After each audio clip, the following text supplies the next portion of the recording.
Okay, hello everybody. We're back again and working on Northern Flora Block number 17, Wild Rose. So I've got my kit here, and I actually have two kits because I have another one where everything is labeled.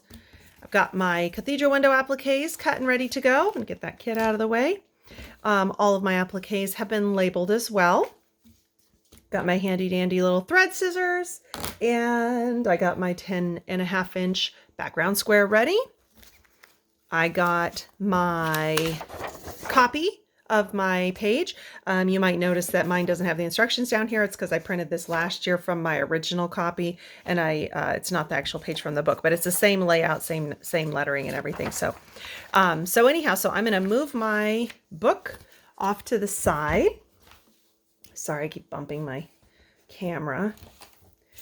And keep all my little appliques over here. Turn on my light table. Get my 10.5-inch square centered.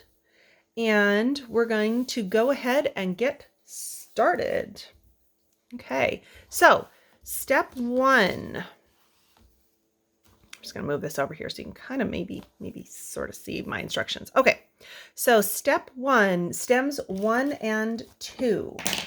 So stems 1 and 2 are this little kind of taupe color. I'm just going to pop those out. And stem 1 goes here, up here. So when I'm doing these, you notice like it's just a line except for these two little pieces here that are going to connect leaves. So I'm actually going to lay it down where those little connectors are so that I know that they are in the right place, because as I mentioned before, these long skinny ones, sometimes when you peel the paper off, you stretch the weave of the fabric a little bit. And so if it's a little long, if it's been stretched, I want the stretch to go this way so it's hidden underneath the cathedral window applique. I don't want to start down here and then have these off. So lay it down here and get your little, the little parts of the stem that connect the leaves in place and make sure those are in place rather than worrying about, the rest of it. Stem 2 is actually, and that's it for that color. Stem 2 is just a straight line, nothing to worry about on that one. You just want to make sure that it makes it under where the applique edge is going to be and under the flower. Okay.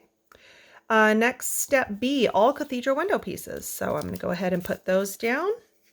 No order that you have to put them down in. You can do them, I kind of usually just sort of go around. Sometimes I'll do opposite sides.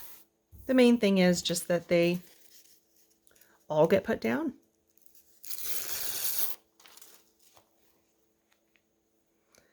But a lot of the times, because I just sort of spin it, I just sort of end up going around.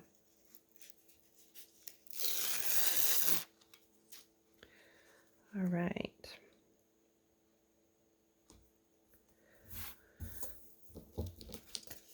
So the wild rose one, I sometimes have stories for these flowers. I do have a story for the wild rose as well. I'll get into in a minute.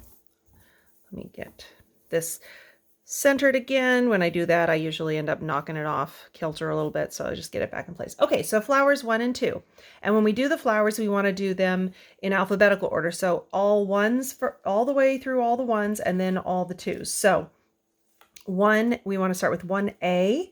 I have to just find everything here. Oh, those are leaves. I don't have to worry about leaves. So 1A, here we go.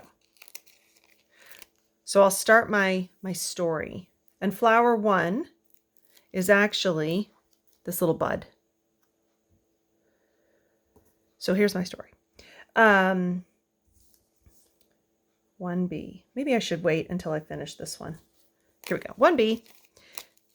Well, I'll kind of start my story in that I've told you guys that I went around photographing flowers in 2012 while I was doing this. So a lot of the flowers, I knew places where they grew, and so it was easy to like go look for them. I kind of did it throughout the summer because they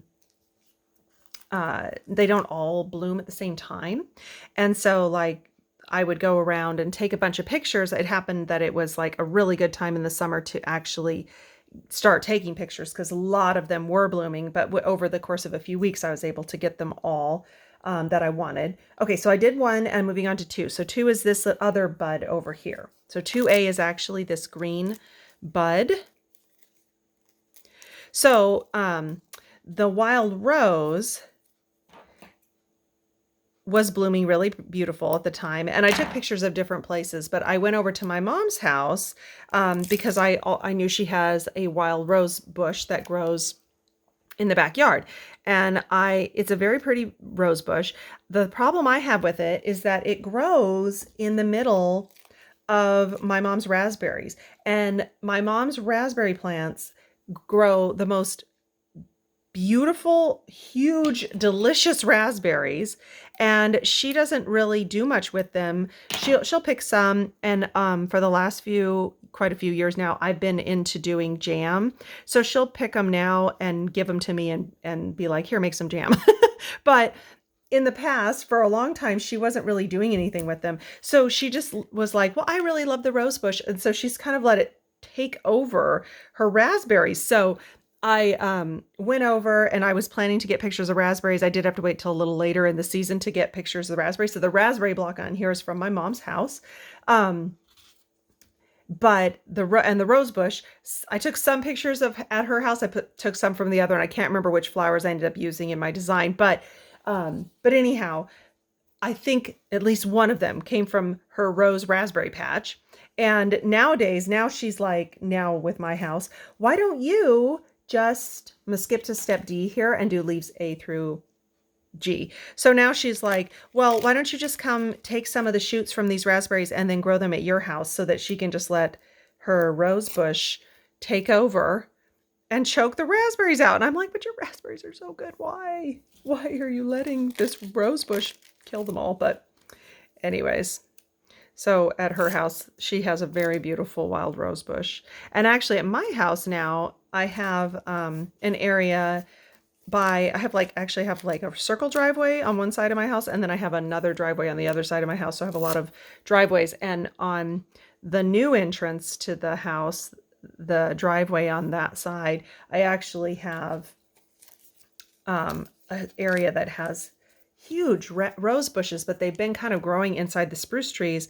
And a few years ago, we had a very, very hot summer up here, as many of you probably know, that live up here.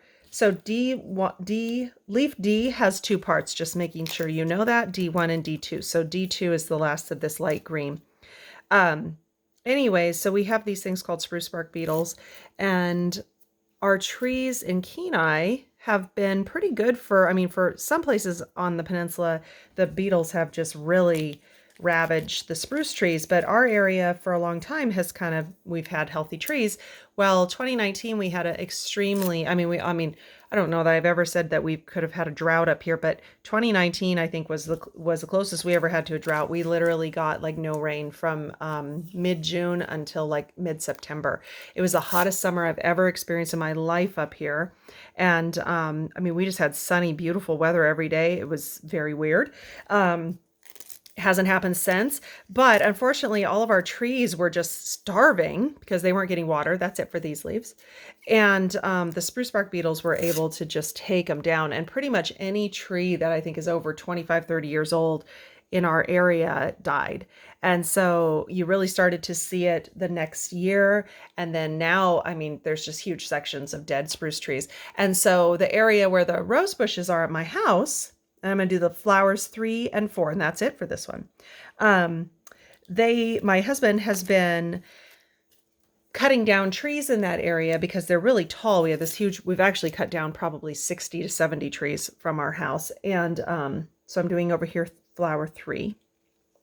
And he's been cutting down trees where those rose bushes are. So I'm really excited this summer, especially because there's a lot more open area. So I'm in that since just this last fall. So I'm hoping that we get some really, really nice rose bushes growing. I'm actually really wanting at some point, someday, to have just lupin and wild rose and fireweed all these beautiful wildflowers just growing like crazy all over my property. And so I keep trying to get lupin I go collect seeds and throw them out and hope for the best. And last summer I got quite a bit of lupin. So I'm hoping that eventually it can be like, ooh, look at my beautiful wild rose patch over here. And then I have lupin lining the driveway and in the backyard and fireweed. And it's funny because these are like wildflowers. They grow everywhere. They're plentiful. And you see them all over the place. And it's like I cannot get them to just grow on my property so that I can see them every day. I don't know why, but I'm trying. I'm not very good at gardening. So I think maybe they know that. But they're wildflowers. You don't need me to help you. Oh, oops, I skipped 3D. Back up. Okay, so if you do something like that, D actually goes under F and maybe E, mostly F. I'm just going to peel F up, and I can't really see too well under there, but I think it's about like that. Boop, boop. There we go. So I just tucked it in. Okay, it's because I'm talking too much. I'll focus for the last flower. Okay, so flower 4 is it. We're going with 4A. Anyhow, I love wildflowers. We don't get to have them for long, short summers, but when they're blooming, they're just beautiful. 4B.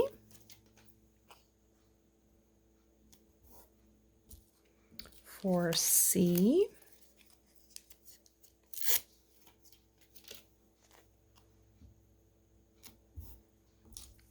4D, and that's it for that pink, the darker of the two.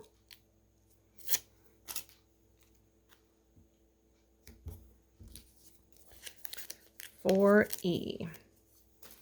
This one went so fast. This is like as fast as the daisy. You're probably all thinking, why aren't they all that fast? Come on now. I'm just going to move this one a little bit because there was a little gap, and I don't want that gap. And then 4F. Now with 4F, you can kind of take a look at the picture and see how it fits. I can't really see through my light table right here. So I'm just going to look at my book over here and kind of say like, oh, okay, so it's like this. So I'm just going to kind of keep my finger in that position, plop it in the middle. We're good to go. Okay, so that's it. Pull that out from under. Our wild rose is finished. So now, just like with all the others, you're going to want to fuse it. So the first step is just take your iron with dry heat and just gently press down, up, down, up, down, up over the whole thing. That just warms the glue, gets it to hold in place while you go apply your steam. And then if you're steam ironing, you're going to take your steam iron, hold it about and within an inch of the applique, make sure it's on a medium heat, blast it with steam for about 5 seconds, set it down with dry heat for about another 8, do it over the whole thing, flip it over, do it from the back, and you're good to go. If you're not using a steam iron, I think I forgot to say this on the last one, but if you've done this all winter, you probably already know this. You can also use a spritzer bottle. So in that case, you sweat it pretty good. So it gets wet, does the same thing as steam, then just place your dry heat over each area, evaporate all that moisture, and you've got it steamed and you're good to go. Okay, so that's it for Wild Rose, and our final block for the center of the quilt is going to be the lady slipper, and I'm going to be doing that one next. So I'll see you again in just a few minutes.